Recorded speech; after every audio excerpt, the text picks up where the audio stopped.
More than 1,000 people in Elkhart County will likely split close to $50 million. A federal judge made the ruling in a class action lawsuit.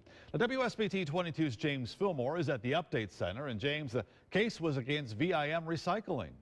It's not around anymore, Rick, but a lot of you may remember the business caught fire back in 2007. The blaze burned for days.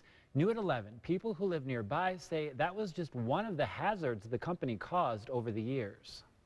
Wayne Stutzman lives less than a mile from where VIM Recycling used to be located. He was one of the original plaintiffs in the class action lawsuit. We didn't have the illnesses, the sinus troubles, the upset stomachs. But a federal judge ruled that people should be compensated for years of exposure to harmful air pollutants. 1,025 people would get various portions of the more than $50 million settlement for every year they suffered. The amount of dust that we have in our home compared to other places that we've lived is like 100 times what you'd be used to. Marcel Dunning's son has asthma and doesn't like going outside anymore. She says the smell and pollution affected everything they did. I feel great that someone finally listened, that someone finally understood that we weren't just, you know, squawking to make noise, that it really was interfering with our lives. Stutzman hopes no other neighborhood ever has to deal with something like this. He says it was never about the money. They just wanted their lives back and their neighborhood cleaned up. Somebody has to be responsible